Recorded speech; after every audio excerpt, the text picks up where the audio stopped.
Hi, everyone. We are here, our Human Animal Spiritual Network group, to have a conversation for you. And our topic is how our work with animals is shaped by our personal experiences.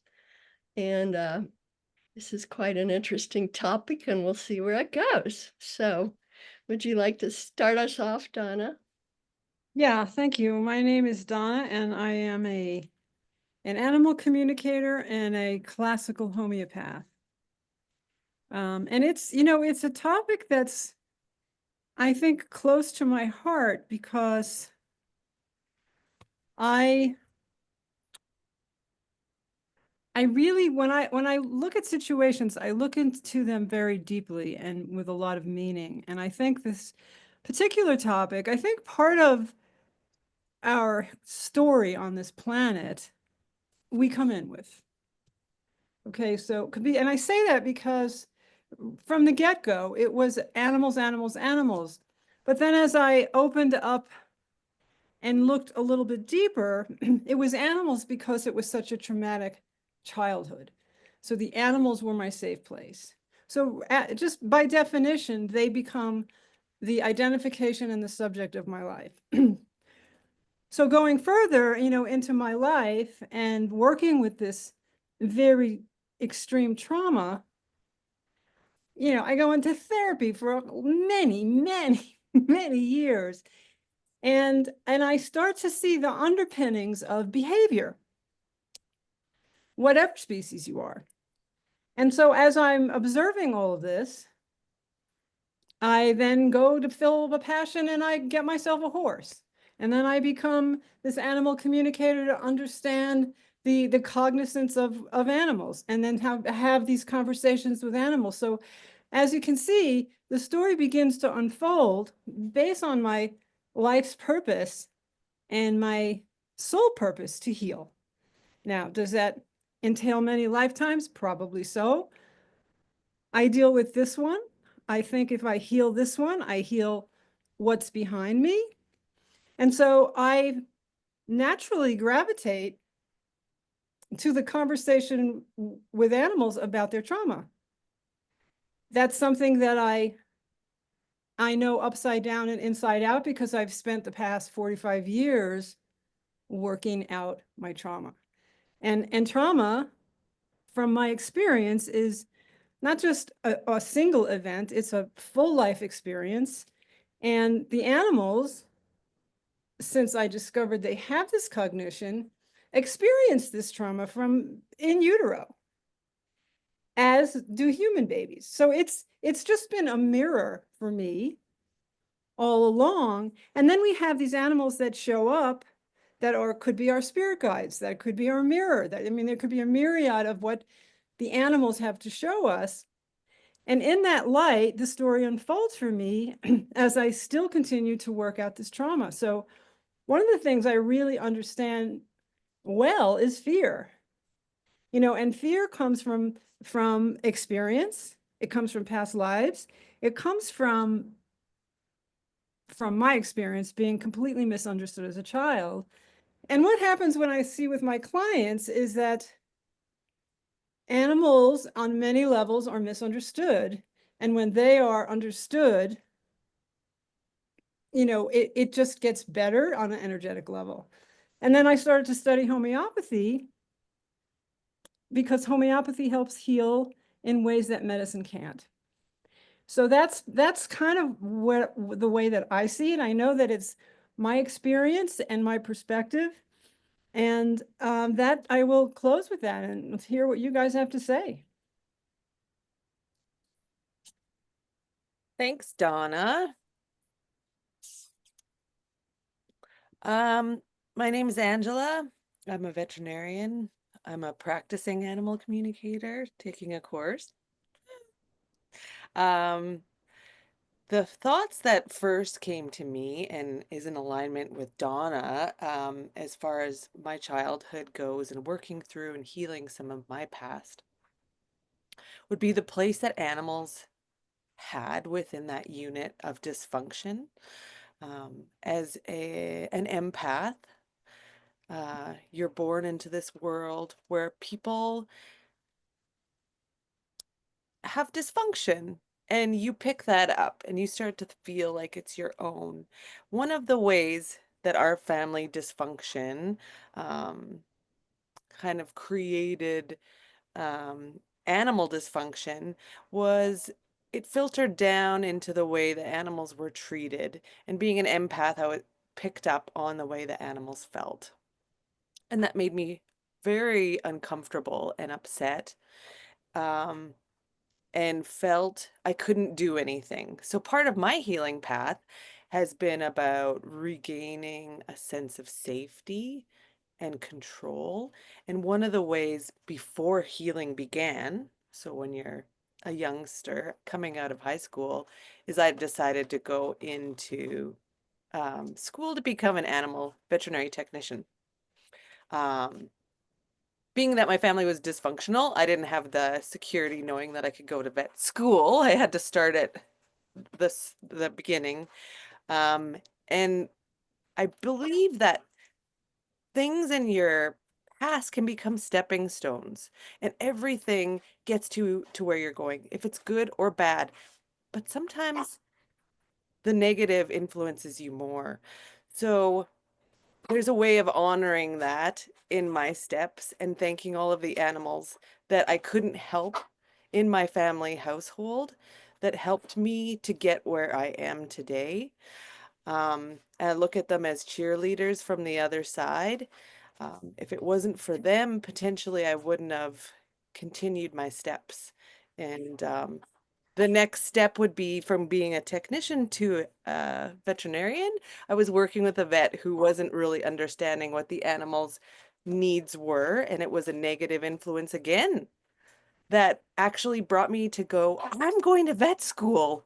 I want to be the one who helps the animal and not be under the direction of a vet who's not listening to them. So again, in my past, um, those things have helped shape and formulate who I am today, and animals as guides, 100%. And thank you all for those experiences, and I'll see you on the other side. Thanks, Angie. And my name is Jeff Feynman. I'm a veterinarian and classical homeopath. And I very much would like to kind of play off a little bit of what Donna and Angie said. Also, very traumatic childhood. However, I didn't have the luxury of the animal support that I think that Angie may have had as a younger person. What I've learned and what I've learned through the animals over the years, I mean, I went from my first 30 years of life were pure science and the veterinary way of working with animals. Then as I began to work with them and understand them, they began to unravel or help me unravel my own depression, anxiety, and issues that came from years of dysfunction. And I spent 30 years working through that. And now in the last, 30 years, or over the next 30 years, I see one that we need the animals to help us heal because they're closer to spirit and consciousness and balance than many of us are for whatever reason. And I also see that that direction is going to be going with the flow, that we need to follow their leads, whether it's medically, behaviorally, or otherwise. Basically, what I'm trying to say is that I've been taught to either not see animals as the beautiful beings that they are, and that what I've learned through them is that you can help them heal the best by letting a dog be a dog, by letting a cat be a cat, by just following the guide that nature has given us. That unfortunately right now is different than what we learn in vet school. So, I guess my greatest lesson from the animals is that you all are really the quarterback in their healing team, and they will help heal themselves, help heal you, and help heal the world. So work with them, respect them, see them as the individuals that they are, and we'll all be just fine. Thank you all. Thank you, Jeff. Thank you to everyone. When I realized, talking about experience, we've all had enough experience, some of us many years of experience with animals. And I think that our knowledge, our book training, our all the stuff we learned in vet school and other places, plus that experience leads to wisdom. And that's what I'm hearing from all of you, is wisdom. And I feel like what some of you were saying about vet school, and I've worked with animals in many different ways as a dog trainer, as a ethologist or animal behavior researcher, and veterinarian, and now animal communicator. What I've seen in my experiences through these different avenues is exactly what I think you were just saying, Jeff, how and how animals have been mistreated and not respected. And I think all of that led to me being even more empathic and compassionate, because I've seen the opposite. And I also realized, like you all were saying, starting with Donna, is my own traumatic experiences as I was growing up, like many of you. I didn't feel seen, didn't feel understood, and it caused a lot of anxiety. I didn't really at that time have a particular animal that I could relate to that would be helpful, but over the years, I certainly have. And my passion became the wild animals. And so that's been huge for me. And so I've been communicating with these wild animals as individuals and species, and their wisdom is phenomenal. And the truth is that they have essentially the same emotions that we have, and that's something that is not recognized by most people.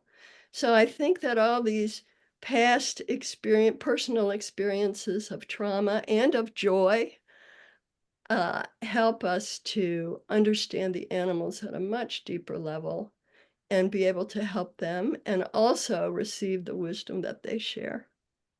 So thank you for listening. By the way, my name's Barbara, and I am an animal communicator and veterinarian.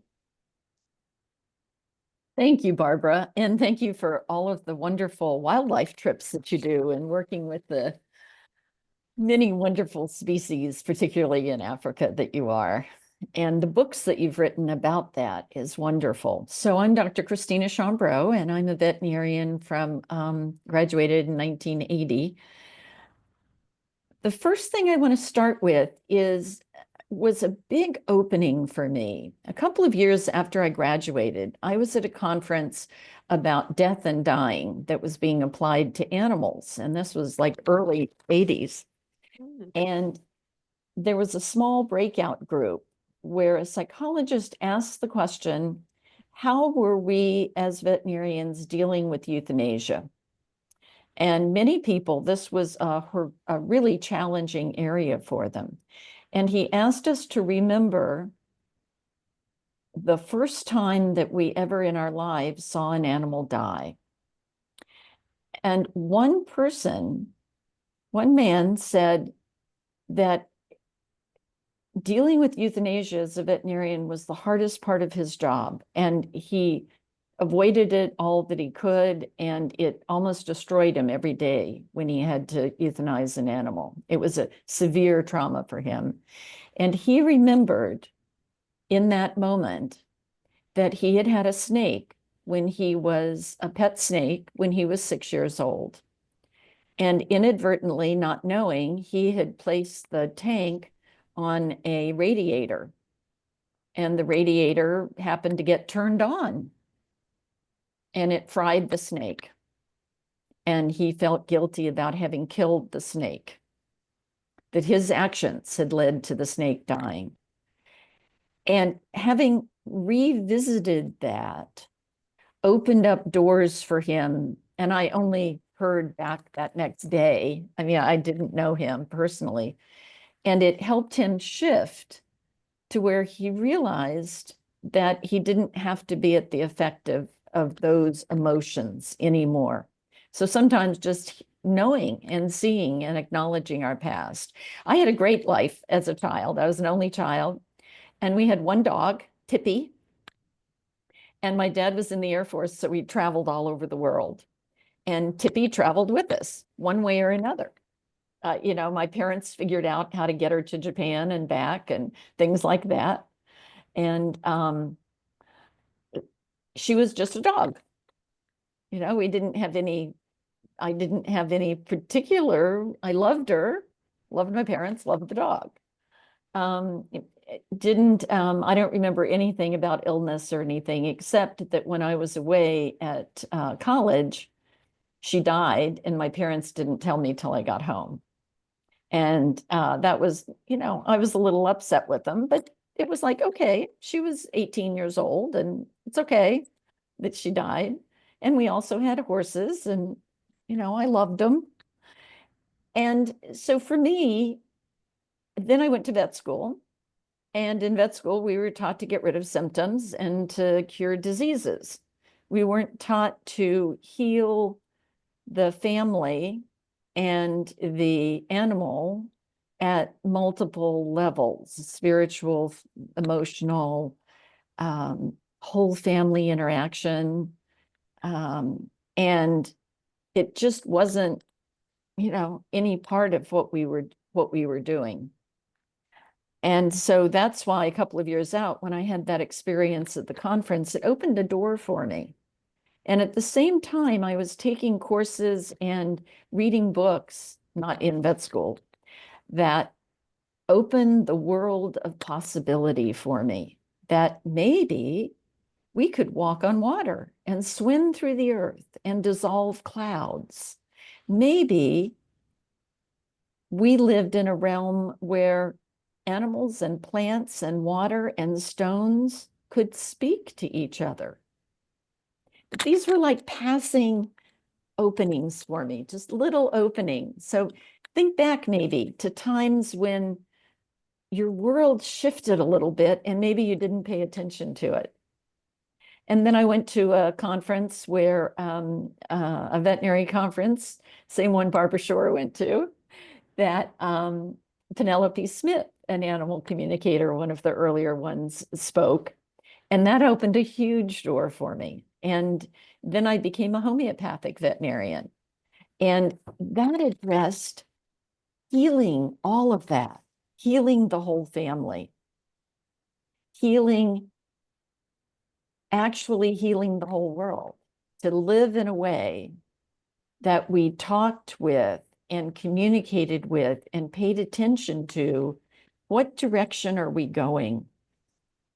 Is this animal being fed a X diet, getting healthier? Or is this animal being fed a Y diet, not getting healthier? And I realized that each of us is a total unique individual. And for me to be stress-free and happy and joyous, I needed to allow myself to be me with my good things and my failures and my not so, you know, good traits.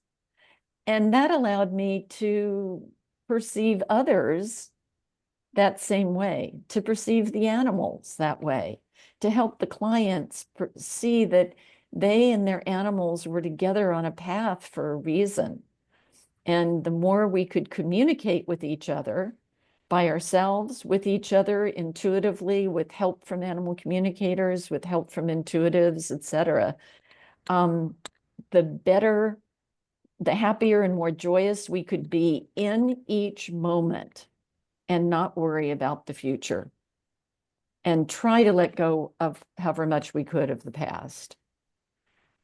So that's really been my path leading to, I think, the key to be joyful and less stressed and therefore be better at your profession and to help animals, whether it's your own or and your job, is it to just acknowledge the sanctity, the sacredity, the equality of all life.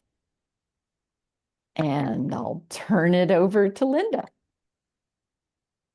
Thank you, Christina. That was lovely. And I'd like to, interestingly, share a few quotes that I was thinking, how will I intertwine this? And I think it's been a perfect weaving. And as all of us have stories of joy and suffering, loss, happiness, and all of us have had the experience of death and dying, how that has impacted us, particularly in our veterinary practices.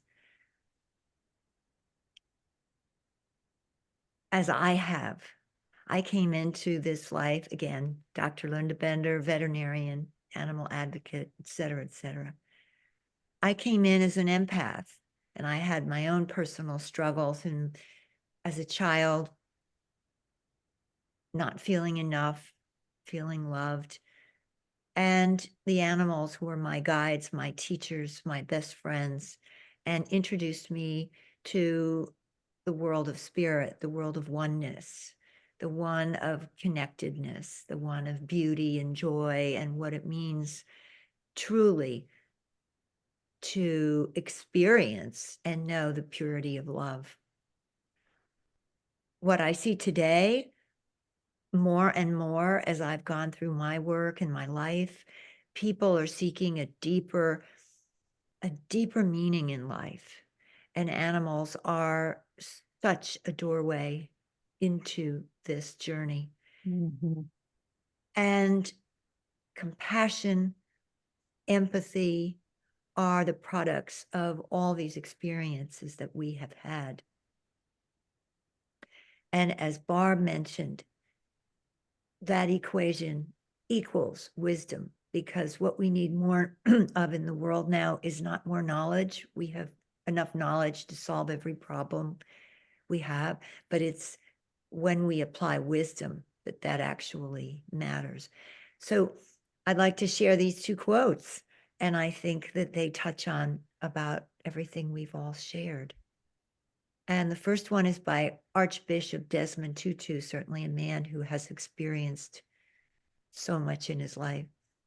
As we discover more joy, we can face suffering in a way, excuse me, that ennobles rather than embitters. We have hardship without becoming hard. We have heartbreaks without being broken. And that so addresses our experiences with our animal friends.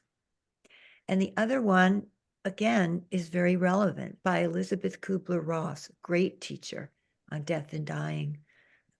She said, "The most beautiful people we have known are those who have known defeat, known suffering, known struggle, known loss, and have found their way out of the depths. These persons have an appreciation, a sensitivity, and an understanding of life that fills them with compassion, gentleness, and a deep, loving concern. Beautiful people do not just happen." And I'd like to just say finally that all of you, my friends, who are putting together this work to help others, you're really my beautiful people. Thank you. Thank you so much, Linda, and everyone here. You are all beautiful people. And I feel so honored to be part of this group.